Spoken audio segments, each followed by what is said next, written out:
All right. Well, hello, everybody. We've got a special treat for you today. This is not our usual thing, but this is Timothy Ford, and he is a wellness coach. Is that correct? Yeah, Wellness yeah. coach. So he's got a ton of knowledge, and I thought it'd be great to just have a conversation. And happened was we met and we thought, hey, I could learn from you. Let's meet up and talk. And so we sat down, we started talking, and I said, this is a really interesting conversation, and we should probably record it and let our audience tune in. And also, I'll tell you up front, he is a coach for hire. And so, if you like what you hear today, and if you want to contact him, you work remotely, right? So, I so do. you, Yeah. you can be anywhere in the world. And do we have any international viewers? We do. Okay, well, there you go. If you're international as well, be cognizant of the time change, but otherwise, contact him. We'll give you his contact information, and whatever your health goals might be, he'll probably be able to help you. So, you go by Tim or Timothy? Timothy. Timothy. Okay, I like that. And so what got you started in this? Oh boy. Well, I think I was sort of set up in a way for this. I think my personality is just one that likes to promote health and be as healthy as possible. I kind of grew up in a health oriented family and religious kind of culture as well, Seventh Day Adventist by upbringing.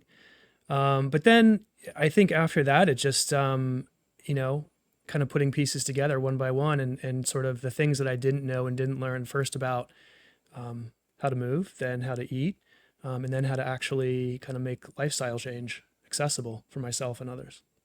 Very cool. Yeah. Was there a specific event in your life, or was there a person that influenced you, or was there just a time where you had this revelation and you said, "Okay, I can make a difference in people's lives."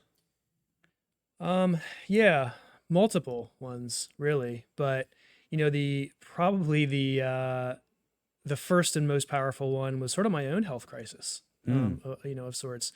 And it really caught me by surprise because I thought I was healthy. I thought I was eating well. Would have like whole wheat toast and orange juice and fruit for breakfast. And I was exercising a lot and I was very active and Everybody just said, "That's what I eat." right. Yeah. And all the whole, like no, breakfast cereal. I forgot breakfast cereal with skim milk, Oh my. and no sugar. Right. So like grape nuts or Cheerios or, things like that. I thought I was eating the healthy cereals. Mm. But yeah, I think I started developing kind of like this choking sensation in my throat after eating meals sometimes. And at first, it just kind of like some tightness, but then over time, it kind of really freaked me out. Like it felt like I was literally not Wow. able to breathe, and so I ended up in the ER a couple times, Wow. and really thinking like I might die. I wasn't actually choking, but it felt like that. That's scary. Yeah, and I think over time, uh, I went to see a bunch of practitioners and discovered I had, like Schatzki's ring and like this acid reflux kind of condition. Okay. I think based on how I was handling stress and also so mindset, uh, how busy I was, and also like the particular diet I was eating and how I was eating. I also developed kind of like hypoglycemic Mm. like conditions as well. I started having like energy crashes Wow. where I just all of a sudden feel like I have no energy, like middle of the day. Right. Yeah. It was a mystery to me, like, cause I thought I was doing everything right. Wow. So what'd you do? Well, I think first, I started the long, slow journey with the kind of the acid reflux condition. I really didn't want to be on an anti-acid for life because I read that that's not what they're Yeah, supposed to, you know, be intended for. And I really absolutely. wanted to avoid that. So I started trying to heal myself and just try to figure out the condition. And I realized I wasn't drinking enough water throughout the day. I was eating overly acidic foods, probably an imbalance. We could talk more about that. Yeah. But I started just being more mindful of those things and my water intake and also slowing down and chewing thoroughly. Mm. All those they sound simple, but they made a massive difference. I no Oh yeah. longer, like the condition just went away. There you And go. a lot of it was, I think, how I was handling emotions too. So there's definitely a mindset component. Yeah. Um, we could talk more about this, maybe even, longer, but yeah, I think particularly the emotion of anger. I grew up kind of learning that anger was something that we shouldn't express. Mm, We should control it. We should hide it. It doesn't belong, right? Be rational, be logical, be calm. And as a man too, I think we were mm. taught specific things about anger. It's not safe to be angry. Um, so I think learning to develop a more healthy relationship with emotions in general and anger in particular was transformative for me. And learning, that all the emotions have something to offer. Yeah, They have gifts, right. and you also don't have to like react. That's interesting because, having grown up as a Seventh-day Adventist, you said Yeah. you had probably deep knowledge of the Bible, and Yeah. you look at the Bible, who gets angry more than anybody else? It's God. You know, I'm, And then you go that's to a the good New point. That is a really Testament good and you point. have Jesus flipping tables and whipping people. So you go, wow, his son gets pretty angry too, and both of them certainly had no trouble expressing that anger. Now, that's called righteous anger, Righteous and anger. Yeah. and righteous anger is, where if you're in a situation you're not happy about, like your health situation, you can get angry about that, and you create this resolve that I'm done with this. I'm not staying on this anymore. I'm going to change. That kind of anger is energy that moves you in a positive direction. The other kind of Yeah. anger that leads you to commit a crime, not exactly the best kind of anger. Yeah. Yeah. I think for me, it comes back to, sort of being conscious of it, learning that you don't have to react, and there is tremendous energy for positive change in all the emotions and anger Right. too, Right. like you said. Oh yeah. I've every decision that I made that I regretted was made out of anger. I've never made a good decision when I was angry. Mm. Never once. And I'm still working on that. Especially, as a business owner, having employees and so on. I mean, we're not a big organization, but we have about, counting the part-timers, we have like maybe 10 to 12 employees, and Mm. and so out of them, and then three kids, one of them's always making you angry at some point. But like you said, how you react, how you respond, how you express that anger, it makes a big difference. Yeah. Yeah, and for me, that the transformative point, I think started to come when I learned that, yeah, I really just can't hold it in anymore. It's not, it seeps out, and it was causing actually health effects, right? Mm. So, like stress conditions, essentially.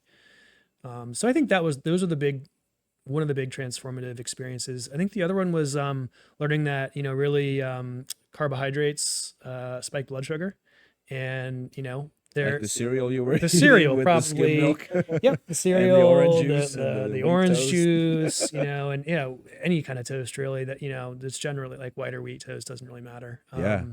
First thing in the morning, especially, like carbs first thing in the morning, not good for most people. Definitely was not good for me. Even as someone who was very active, was young, exercising daily, it still ended up causing blood sugar problems. And if I hadn't Yeah. acted, I probably would be type 2 diabetic today. Right. Now I check my blood sugar every Sunday morning Mm. religiously. Fasting blood sugar, I check it every Sunday morning. And I check my blood pressure. Maybe I'm a fanatic, but I am. I get blood work done every 6 months. I want to know what my liver enzymes are, what my CBC is. I want to know hormones, testosterone, thyroid, vitamin D levels, which vitamin D is kind of like a It's hormone critical. in the body, and Yeah. I want to know those things. So every 6 months, I get blood work done, and every week I check my blood sugar, my blood pressure, my pulse, my I make measurements of my waist and chest, and track my weight regularly and all this stuff. And then I know my macros. I eat specific macros throughout the day. I know how many calories I'm eating each day and all that stuff. I'm not saying everybody needs to do that stuff, but what Timothy could do for you is help you manage that in a simple way. It doesn't have to be that rigorous. For me, it's a now habit. It's automatic. I've gotten in a routine. It just happens. I wake up Sunday morning. I do my first set of stretches, mobilization exercises. Then I go grab the blood sugar tester and pinprick, see what my blood sugar is, and then I grab my coffee and do my quiet time, and then grab my breakfast. And anyways, go to church. So what what is something you've noticed people do wrong? Besides, starting the day with a high carb, low protein, low fat meal, um, what else do you think people are doing wrong these days? Oh boy. I mean, it could be a long list. I think to me, the thing that I am really on a mission to change, really help people with, is trying to attack any goal, and let's just keep it on health, right? Getting healthier, um, through willpower and goals Mm, alone, right? Just basically saying, oh, I'm going to go to the gym 3 times a week for yeah, an hour. I'm going to eat healthy. I'm going to start eating clean. I'm going to do this. I'm going to do that, and just attacking it with willpower alone. That for almost everybody doesn't work. disaster. Yeah, 2, 3 weeks, exactly. you're back on whatever it was. Typical New Year's resolution. Your old habits. Yeah. There's actually a national, what is it called? National New Year's resolution breaking day now.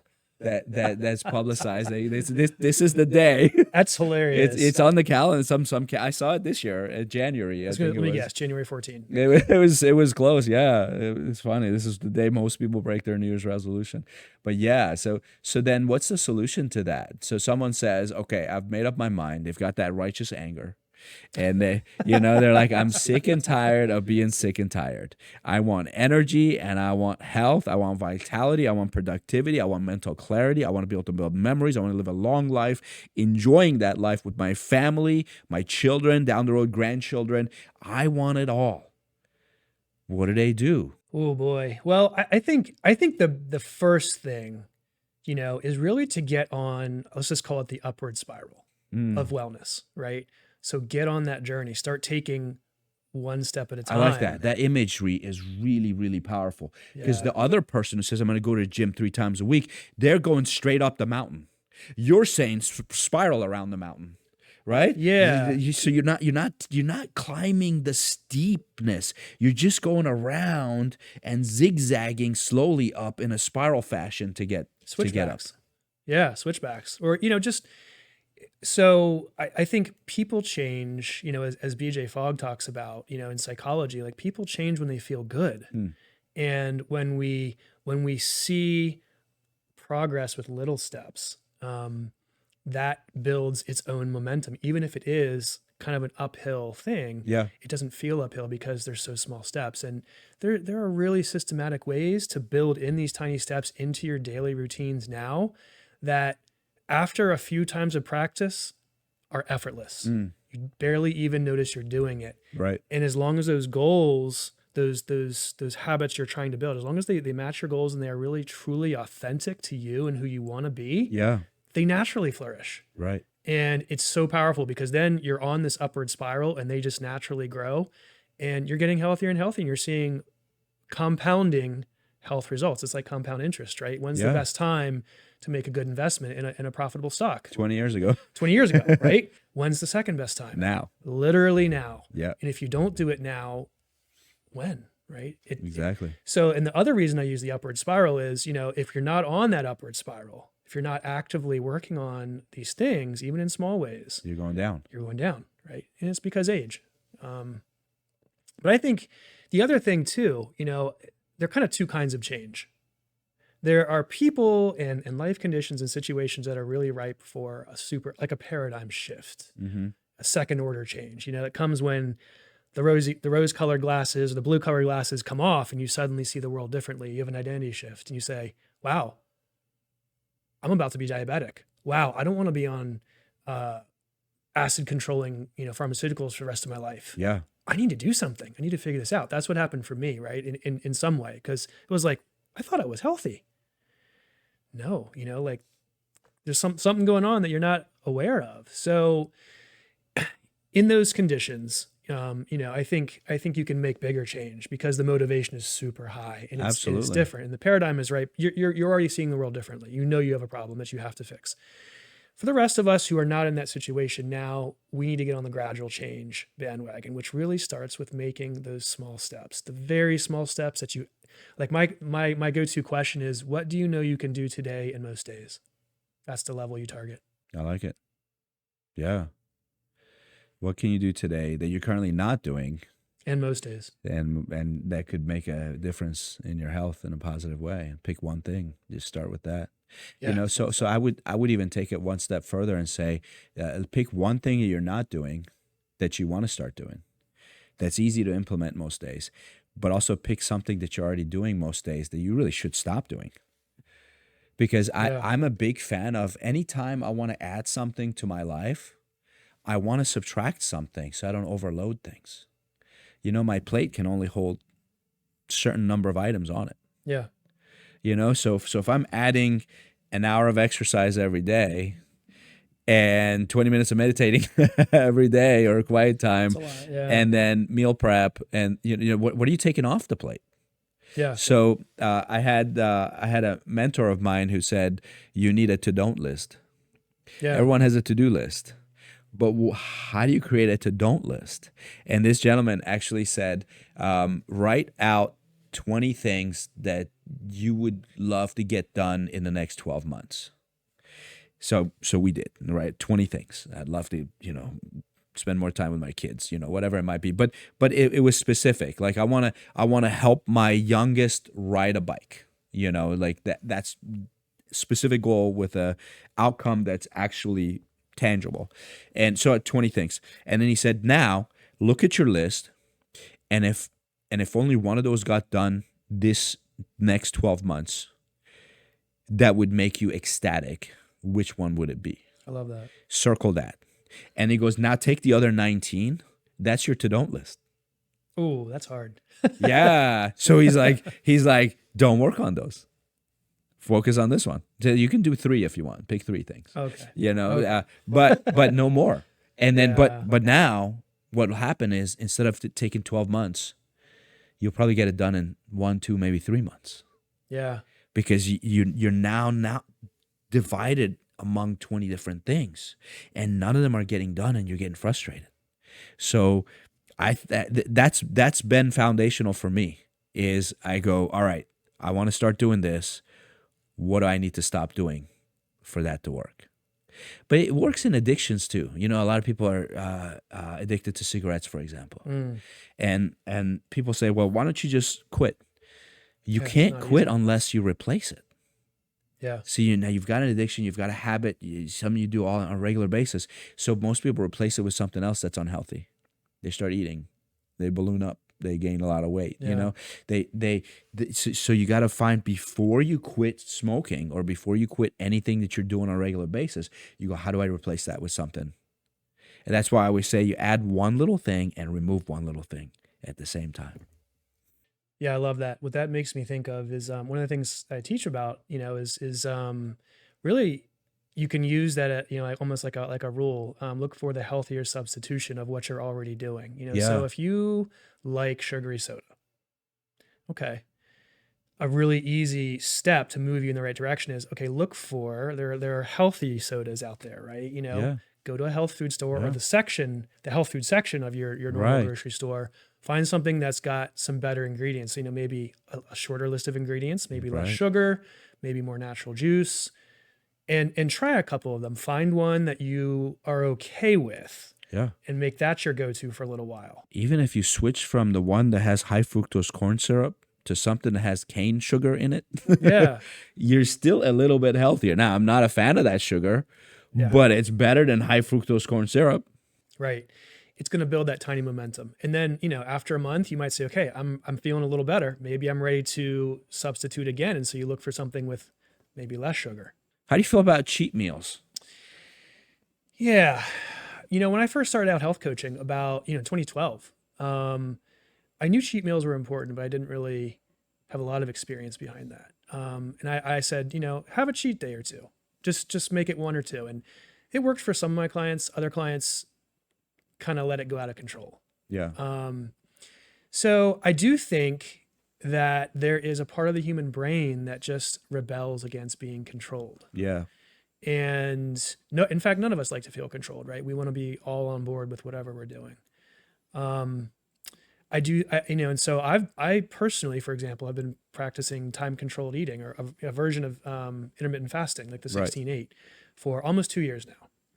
And the version I'm practicing, you basically can take the weekends off if you want. So it's kind of a, go back to normal eating with your family Yeah. and enjoy life. I like it. To me, that's been a very sustainable balance, because I don't feel restricted. I don't feel like I'm on this thing that I can't stop. Right. I can take a break every weekend, or even flex it a little bit during the Yeah. week, and just substitute one of the other days. For me, that's been very manageable. I think you brought up addiction. I think it's a deep topic, because people can have food addictions, and ultimately I think a lot of it comes down to how they're relating to some difficult emotions or something deeper, maybe a trauma. And they may be using a substance or a food to cope with those emotions and make themselves feel better in the moment, right? So it's challenging. Yeah. But I think one of the first steps is to just admit where you're at and accept where you're at. Yep. And start to get curious, right? Right. Start to say, okay, I'd like to start taking some better care of myself. I'd like to get on that upward spiral one step at a time. Let me start to look at what I don't want to look at. Let me start to, if I just accept things as they are and get curious, what might I be able to do that would slowly move this in the right direction, the direction I want to go? Yeah, absolutely. Yeah, I personally, when I have a specific goal and a deadline, I can stay strict and it's not a problem.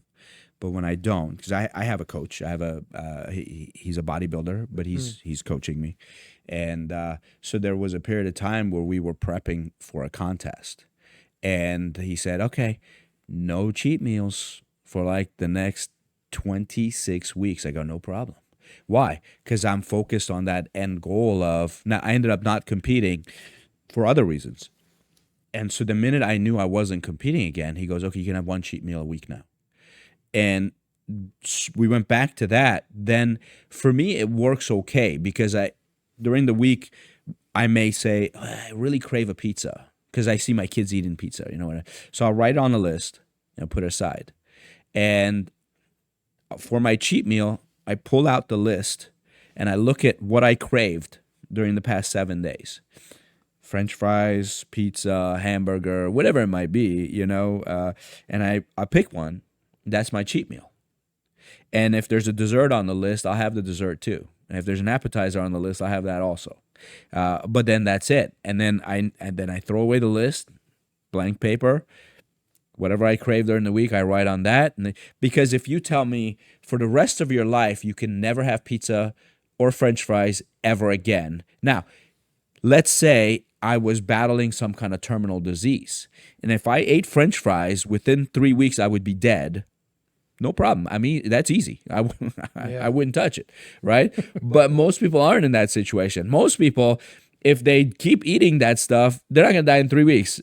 They'll die in 10 years when they should have lived another 30. You know what I mean? So it's still killing them, but it kills them too slow. Like, can you imagine if the minute you ate a cheesecake, you would balloon up to 300 pounds? How many people would eat cheesecake? Oh my goodness. Yeah. No one would touch it. But what happens is they eat the cheesecake. The next day, they look at themselves in the mirror, nothing's changed. They look exactly the same. They feel exactly the same. Huh. Well, I really enjoyed the cheesecake. I'm going to have another one today. And so on. So, so for me, if they said, because I don't have a terminal disease, I had a patient who the doctor said, we found a nodule in your lungs. It looks like it's cancer. She quit smoking instantly. She had been smoking for 45 years. Stopped, completely stopped, didn't touch another cigarette again. Then the doctor said, oh, we made a mistake. That was someone else's x-ray. and she never went back to smoking. She's like, that scared me so much and I'm okay. And then this is what she said that really I thought was profound. She said, I still crave cigarettes, but I always craved cigarettes. So nothing's changed. Interesting. She said, when I was smoking, I would crave a cigarette. I would smoke it. I still crave a cigarette. I just don't smoke it. That's always there. Like that need or that desire, that's there. You just go, okay, I really don't want that cancer in my lungs. And so if someone told me you can never have French fries for the rest of your life, I think I would probably go get French fries within the next 24 hours. But if you told me, hey, today's Wednesday, can you wait till Sunday? No problem. Yeah. Yeah, I think a big part of it is it's almost an agreement with yourself, you know, and it depends on your goals. And also I think like you pointed out, where you're at in your own self-efficacy, Yeah. self-control, you Right. know, skills, discipline, motivation. You've obviously built yourself up to, you know, an advanced level. You're testing your blood sugar, you're doing all these things every weekend. You've got a clear routine, you're competing, you're working with a coach. You've been working at this a long time. So you're a good ways up that mountain, right? Right. You're an experienced climber in that kind of metaphor. Right. Um, yeah, you know, with bad habits, it can be tricky because if they're really ingrained, it's actually not the most effective to try and attack it directly. Yeah. It's much easier to look at it as a tangled rope. When you want to untangle a Right. big knotted rope, do you start with the worst one in the middle? Right. You can't. You No. got to start with the little easy ones on the outside and Absolutely. gradually work towards that center one. And so Yeah. what you'll find is it's almost a supportive system of little habits and little environments and little things Yeah. that are creating that bigger, deeper thing, or at least sustaining it. So I have a question for you. Before your acid reflux and the Mm. blood sugar problems, the hypoglycemia, if someone came up to you, let's say the future Timothy came to you and said, you really shouldn't be having, high glycemic cereal for breakfast when you first wake up. And really the orange juice, and, there's probably better things you could be doing. How would you have answered that person? Because Uh, I'm sure there's a lot of people who go, I'm not giving up my morning coffee, or I'm not giving up my yeah. morning cereal. You just, yeah, no, there's got to be a better way. So what would you have said if someone showed up to you, a different version of Timothy showed up to you and Sure. said, don't do this? Well, I was a cocky young man at the time, so I think it would have had to have been skillfully delivered so that I could actually hear it. Mm-hmm. As a I think more developed man, I like learning, and so I'm curious. I'd be like, really? Why would you say that? You know, help me understand it. I'd make a judgment about what this person is saying. I'd want to learn. Yeah, Um, that's good. yeah. And So I think that's the biggest message for our audience is they need to understand that um, when you're doing something wrong, right feels wrong. So I learned this from another motivational speaker, it's interesting. and he was talking about taking tango lessons. And his name is Marshall Silver. You can look him up. I was watching one of his videos. He talks about personal development and so on. But he said he was taking tango lessons, and the instructor kept saying, you have to stand up straight. And he kept saying, I am standing straight. And then the instructor came over, put her hand on his chest, another one on his lower back, and brought him up like this, almost like he was extended. And she said, that's straight. He goes, but I feel like I'm leaning backwards. She goes, no, you're straight. So, and he goes, when you're doing something wrong, right feels wrong. If you're stuck in a habit or a pattern, you're not getting the results that you want, and someone comes along and says, hey, stop this and do this, that's not going to feel right to you. But if you trust the person giving you advice, they have the track record, and they come with the knowledge and the expertise that you don't have, then you've got to listen and you got to do it. That's really insightful.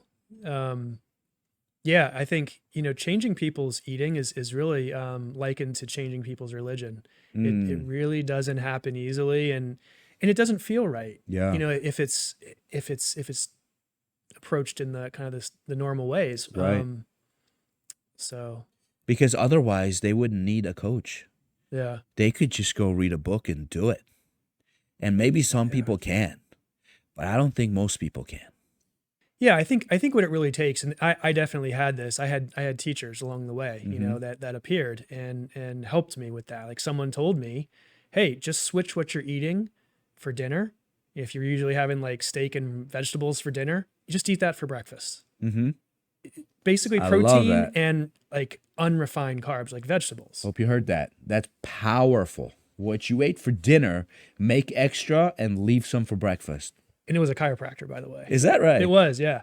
So I was like, it was the most strange advice. And honestly, at that time I was like, I don't know if I can do that. That seems so strange for breakfast. But I did it because I was scared and I wanted to change. And literally immediately I felt different. And Yeah. after a week, wow, I felt way different, way The only better. thing that makes breakfast is that you break your fast. Yeah. The food doesn't make it breakfast, but we've culturally called breakfast food pancakes and eggs and cereal, and we call that breakfast. That's because people say, "Oh, I'm gonna have breakfast for dinner," and but really, breakfast is just breaking your fast. And there really is something to timing as Hmm. well. I've studied the Ayurvedic system a little bit. Okay. I am maybe just a little bit dangerous there. Yeah. But digestion is strongest when the sun is at its highest, right? So middle of Oh the day. And wow. so timing really matters in terms of what you eat. So, I still drink beer. I make my own beer. In fact, I Nice. drink wine in in moderation, of Of course. course. But what I found is I really can't drink past like 6 p.m. Even though I go to bed at 10 or 11, like I need at least 3 hours, usually more for my Yeah. system to clear that out Right. completely. Otherwise it interferes with my sleep. Right. And same with the breakfast. Like if I start the day 2 or 3 days in a row with any kind of refined carb, like a flour, a bagel, English muffins, I don't eat cereal anymore, but cereal, anything like Right. that, I can do it 1 or 2 days. But if I do any more than that, I start to feel lousy and my Yeah. energy crashes in the middle of the day Right. again. Oh yeah. One of my favorite food for breakfast is bagel, cream cheese, and salmon lox. Yeah. Yeah, Yeah. but I haven't had that in probably a couple years. Just because, and I'm quoting a gentleman named Bill Phillips. He wrote the book Body for Life. Mm. He said, "Nothing tastes better than being in the best shape of your life." And so, anytime I think about a taste of something that I really crave, that quote comes to my mind. Yeah, that would taste really good, but I know nothing tastes better than being in the best shape of my life.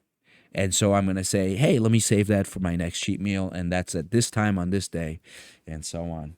Well, Timothy, we're out of time, but I'm really enjoying the conversation here. Yeah. What is, if first off, tell them how to contact you, and if they want to start working with you, whether they can just do one session, or they would do several months with you or whatever. And then, do you have any specials for anyone who contacts you from this? Would you be willing to do like a free 20-minute consultation with them or anything like that? If you could tell them what that might be. Absolutely. So my website is integralwellnesscenter.com, integralwellnesscenter.com. And you can get in contact with me there. Perfect. My email is info@integralwellnesscenter.com. Great. I'd be willing to do just to, have a free consultation for anybody who hears this and wants to talk. I'd love to just get to know you. Love to see what your goals are. And Yeah. what's the value behind that? Like, what do you normally charge for a consultation? Yeah. I mean, it's a couple $100 of value. It's more than an hour of my time generally because there's preparation, Sure. there's time after the session. Usually I give at least an hour of time. Wow. It's That's so pretty amazing. yeah, Well, thank you for that. That's sure. wonderful. And Yeah. thanks for joining us. Thanks for sharing all your wisdom and knowledge. And I'm sure some of our audience will contact you, and we'll go from there. And I'd love to have you back sometime. We'll go deeper on some of these topics. I know we were going to talk a little more in depth about like specifically what acid reflux is. I would Oh, love to have a full conversation because on our podcast we actually reported on how recently they found that acid reflux medication is causing migraines, and we had a whole we had a bunch of articles that talked about that, and they were trying to figure out, is the medication causing it, or is reducing the acid causing the headaches and so on. But you know what, if you do it the natural way, you don't have to worry about any of that stuff. And then discussing blood sugar would be a powerful thing. A lot of people, I think, battle with that. So many people, I mean, we have a whole new category now called pre-diabetic, which didn't exist 20 years ago. We have pre-hypertension. Everything has a pre-menopause. I mean, I guess that was always there, but there's a lot of pre's that yeah. can prevent some of the diseases that people deal with. Pretty soon there's going to be pre-obesity and pre-dementia. So these things are coming down the road, and someone will create a drug for them. And our job is going to be to keep our audience off of those drugs and remove the need for them. We're not anti-medication, but if there's a way to prevent it, I always say early detection is not prevention. Prevention is different. Early detection just catches a disease earlier, finds out you're pre-diabetic, finds out you're pre-hypertensive, Yeah. but it's not preventing it. Prevention is something different. That's what you were talking about. Invest in your health now and today. Today. Exactly. Take that tiny step today. Yeah. Well, if you like the conversation, please comment, share, like, subscribe. Let us know what you're thinking. And definitely talk to Timothy. You have nothing to lose. He's going to give you his time at no cost for that initial consultation. I know for sure it's going to be very valuable to you, so take advantage of that. And thanks for joining us. We'll catch you next time.